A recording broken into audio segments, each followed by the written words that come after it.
The accounts of a certain particular entity are some of the most disturbing reports one could ever examine. The encounters with this entity have dated back centuries and have been permanently penned into various historical documents. Each culture or area that encountered this being had its own name for it. The operator, the tall man, even master.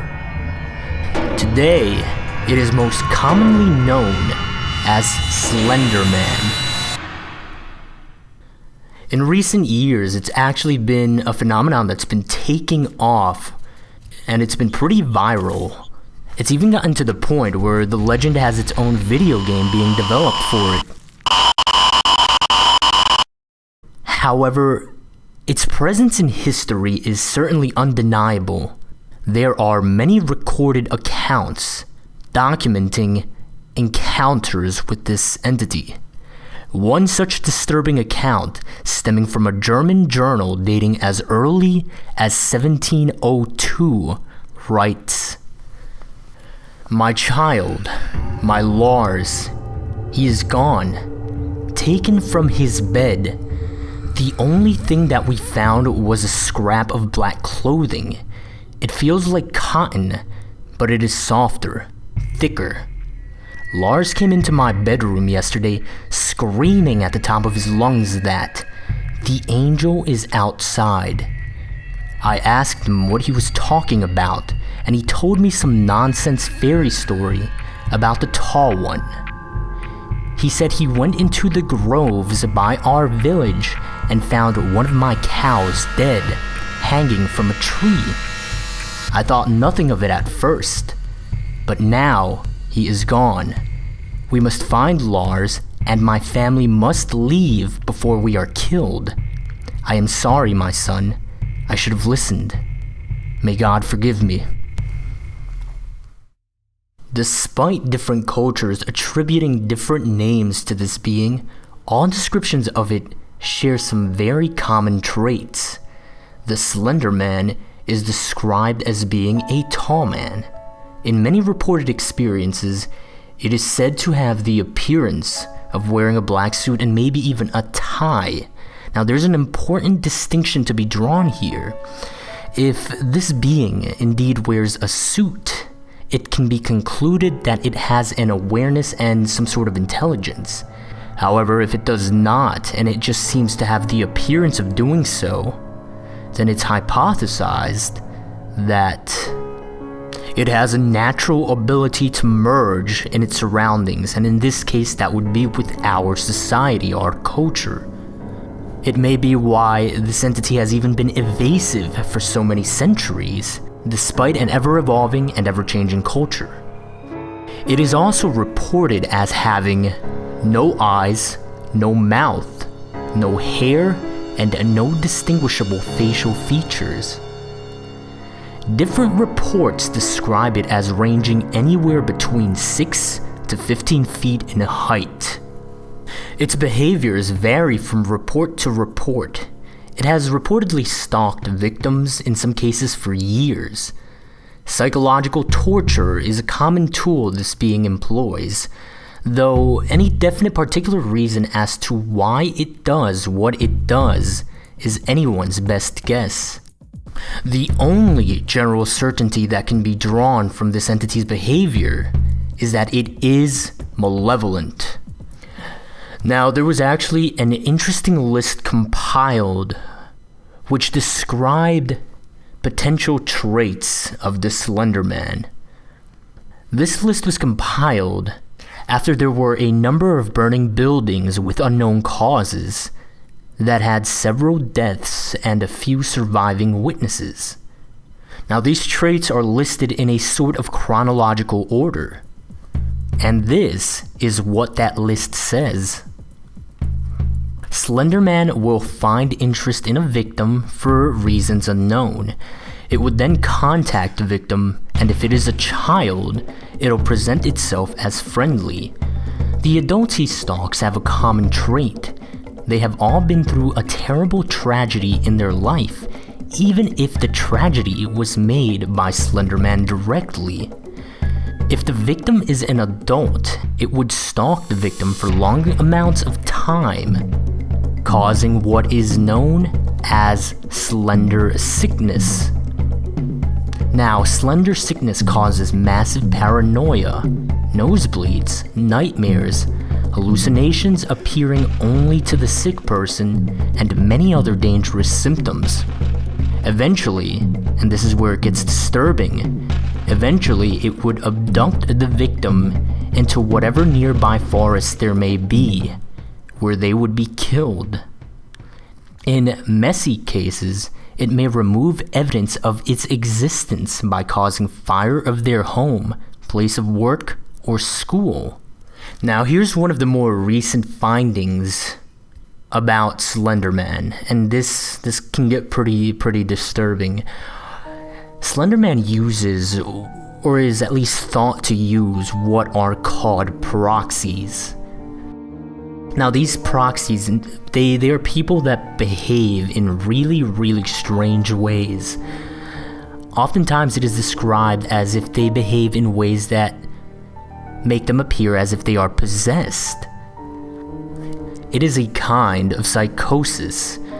However, it is unknown whether this psychosis is simply them speaking for themselves, or if it is actually Slender Man pulling the strings.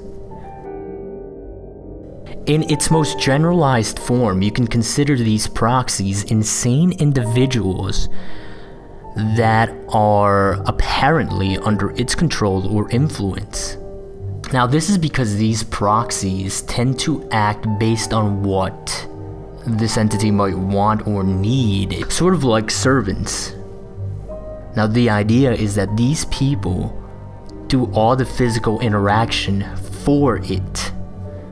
Quite significantly here is the idea that they might even destroy or even leave evidence for it.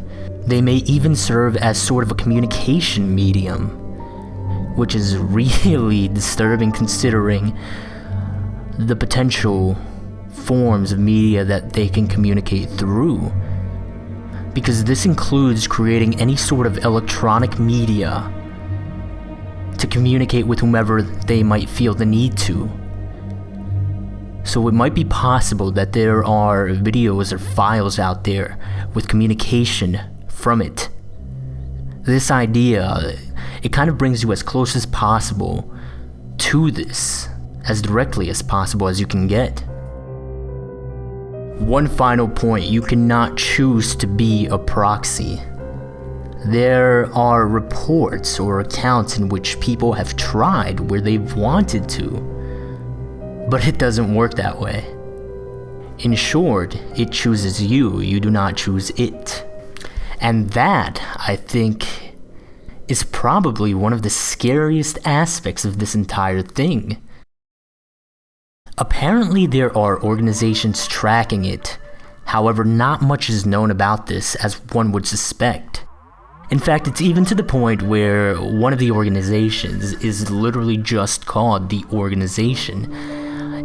It's been given aliases such as Optic Nerve, the Unknown Organization, the Bureau, and even the Anti-S-Walker Unit. But all in all, it's just an unnamed organization. One report states that there was an interview with a detective. This detective did not state where he worked from, he only stated that they were based in Washington in the United States. Based on these reports, it is known that the organization pretty much knows about as much as we do when it comes to the Slender Man. However, some extra information includes that they refer to Slender Man as a serial killer whenever they are talking to civilians. They have been researching this entity for many years. They believe he has killed and that he's active throughout the nation, and they do not know how to neutralize him. But beyond that, there is very little known about this organization. There's actually another very interesting foundation that very little is known about. The foundation itself is called SCP. This foundation's initials stand for secure, contain, protect. What they essentially do is they find anomalous objects that are considered not to belong in physical reality or in nature, and they contain them because these objects might be seen as a threat to the stability of our existence. The items they contain are actually referred to as SCPs, and this foundation has actually contained an SCP that is often thought to be the Slender Man because of its nature and the way it works. This SCP is called SCP-582. Its alias is Bundle, and here's a description directly from the SCP archives. SCP-582 is an adaptive, self-propagating meme in the form of an entity most often referred to as blank. It's blanked out. SCP-582's primary ability is passive reality modification. Any fictional account written about SCP-582 will become a factual record of a manifestation of the entity in which SCP-582 will carry out all actions attributed to it in the narrative. These manifestations will happen at whatever time and place is specified. If no specific location or time is given, the manifestation will occur at any opportunity that will meet the narrative's criteria. Now here's what's really interesting about how they are handling this, and for this reason we are here in the video solely referring to this SCP by a factual name in which no narrative can be established. This is how they're handling it. It says, all major internet search engines are to be monitored for any references to SCP-582 under any of its known names. Copies of all media relating to SCP-582 are to be stored in Secure Archive 582. The original sources of these materials and all records regarding the individuals responsible for the creation of such are to be expunged as outlined in Document 582-RP. Now here are the specifics of how this relates to Slender Man.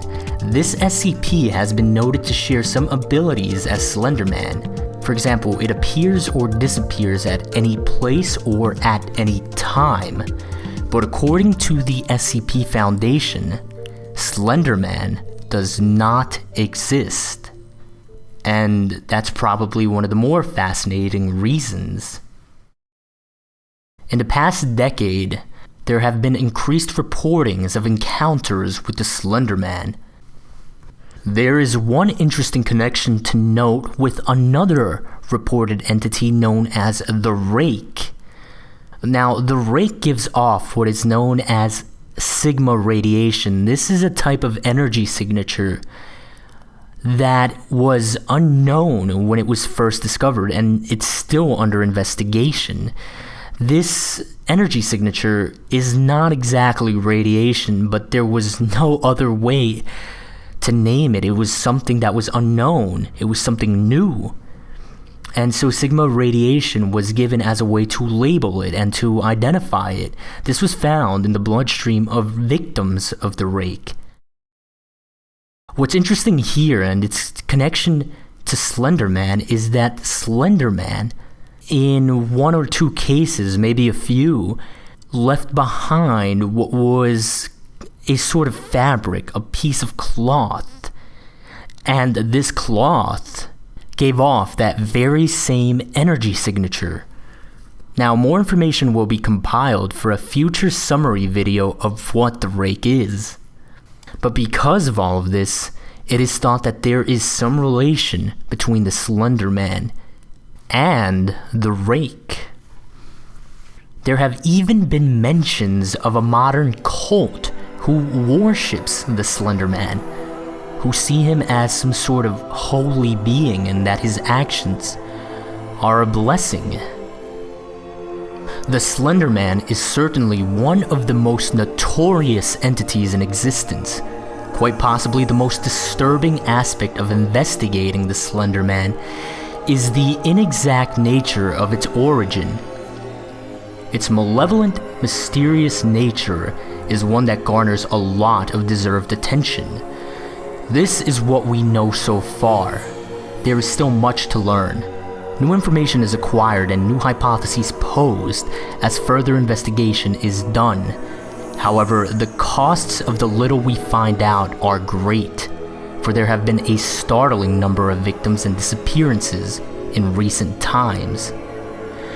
Yet all information is valuable, for if we do not know or understand how this entity operates, its motives, its purpose, how could we ever hope to escape it should we be misfortunate enough to encounter the Slender Man for ourselves?